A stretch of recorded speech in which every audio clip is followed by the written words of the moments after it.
Mobil listrik sedang gencar-gencarnya di Indonesia. Bahkan pemerintah sampai melakukan subsidi besar-besaran kepada kendaraan listrik. Lalu apa tujuan pemerintah melakukan subsidi kendaraan listrik? Tujuan tersebut tidak lain dan tidak bukan adalah untuk mengurangi polusi dari kendaraan berbahan bakar konvensional. Harapan pemerintah adalah supaya masyarakat bisa beralih dari kendaraan berbahan bakar fosil ke kendaraan listrik.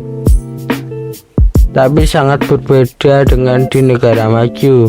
Walaupun mereka sudah lebih dulu menerapkan kendaraan listrik dibanding kita, namun kini menurut studi peminat mobil listrik sangat berkurang.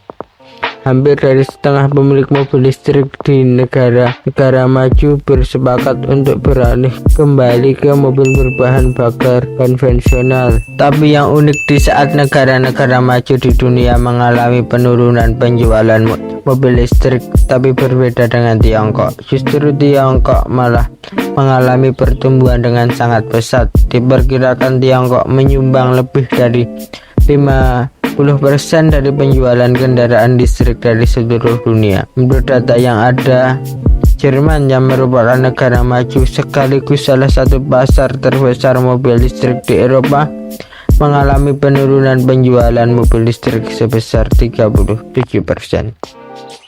Per Juli 2024 dibandingkan bulan sebelumnya.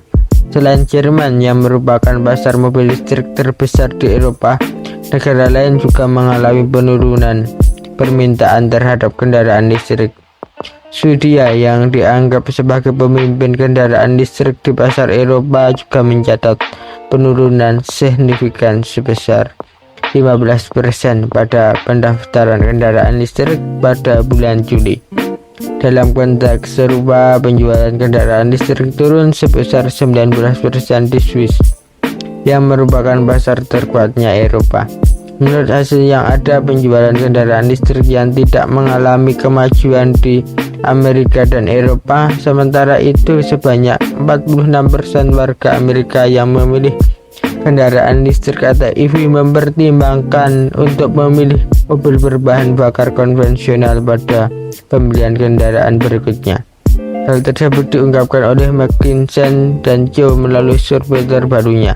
Menurut data yang ada, alasan mereka ingin meninggalkan kendaraan listrik dan kembali ke kendaraan konvensional adalah sebagai berikut.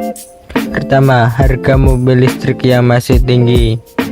Meskipun harga mobil listrik telah menurun dalam beberapa tahun terakhir, biaya awal untuk membeli mobil listrik masih lebih tinggi dibanding dengan mobil konvensional yang menggunakan mesin pembakaran internal. Hal ini disebabkan oleh biaya baterai yang masih menjadi komponen utama dalam pembuatan mobil listrik tersebut. Meski ada insentif pemerintah seperti subsidi atau pengurangan pajak, harga yang tinggi tetap menjadi penghalang bagi banyak konsumen. Meskipun ada beberapa model mobil listrik yang lebih terjangkau, pilihan untuk memilih mobil listrik di kelas harga rendah masih terbatas. Banyak konsumen yang lebih memilih mobil berbahan bakar konvensional atau mobil bensin dan diesel karena harga yang lebih rendah dan memiliki banyak pilihan atau varian yang lebih banyak dibandingkan dengan mobil listrik tersebut. Dan kedua yaitu adalah keterbatasan infrastruktur pengisian daya. Meskipun negara-negara maju mulai meningkatkan jaringan pengisian daya, tidak semua tempat memiliki akses mudah ke stasiun pengisian mobil listrik tersebut, terutama di daerah pedesaan atau di lingkungan perkotaan yang padat penduduk. Kondisi ini dapat membuat pemilik mobil listrik merasa khawatir dan bingung tentang kendala pengisian daya saat melakukan perjalanan jarak jauh. Di beberapa kawasan perkotaan, banyak orang tinggal di rumah susun atau apartemen yang tidak memiliki fasilitas untuk untuk memasang pengisian daya listrik secara pribadi. Hal ini menjadikan pengisian di rumah sulit dan memaksa mereka untuk bergantung pada stasiun pengisian umum yang mungkin tidak selalu tersedia di setiap tempat atau terjangkau oleh beberapa lapisan masyarakat. Yang selanjutnya adalah biaya pemeliharaan dan penggantian baterai.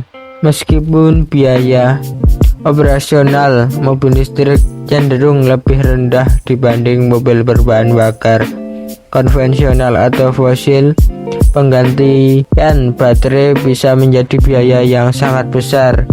Setelah beberapa tahun terakhir, baterai mobil listrik memiliki masa pakai terbatas dan biaya penggantiannya bisa mencapai ribuan dolar untuk mengganti beberapa baterai yang rusak atau menurun kualitasnya. Pemilihan mobil listrik cenderung lebih murah daripada mobil konvensional karena lebih sedikit komponen yang membutuhkan perawatan, tapi biaya terkait dengan perbaikan atau penggantian komponen elektronik atau sistem pengisian daya bisa menjadi masalah bagi beberapa pengguna.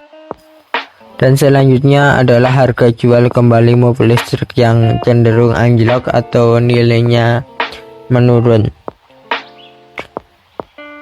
Teknologi baterai dan fitur mobil listrik berkembang sangat pesat, sangat cepat. Model baru dengan jarak tempuh lebih jauh, pengisian lebih cepat, dan fitur lebih canggih seringkali membuat model lama tertinggal atau ketinggalan zaman, sehingga nilainya cenderung menurun. Baterai mobil listrik memiliki umur pakai yang sangat terbatas, biasanya memiliki umur pakai sekitar 5 tahunan lah. Seiring waktu dengan penggunaan, kapasitas baterai menurun yang mengurangi jarak tempuh kendaraan. Biaya penggantian baterai yang mahal juga menjadi pertimbangan pembeli mobil bekas listrik tersebut, sehingga harga jual kembali turun. Selain itu, pembeli sering khawatir tentang potensi kerusakan atau biaya penggantian baterai. Meskipun garansi baterai biasanya cukup panjang, ketidakpastian ini menekankan harga mobil listrik bekas sangat-sangat anjlok atau menurun. Banyak negara memberikan insentif pajak atau subsidi untuk pembelian mobil listrik baru, tetapi tidak untuk mobil listrik bekas. Hal ini mendorong konsumen untuk memilih mobil baru, sehingga permintaan mobil listrik bekas sangat berkurang. Oke, sekian pembahasan kali ini tentang kenapa banyak orang Eropa yang meninggalkan mobil listrik atau kembali lagi ke mobil konvensional. Jika banyak kesalahan, saya mohon maaf. Jika ingin mengoreksi saya atau kurang tepat, silahkan komen saja di bawah. Terima kasih.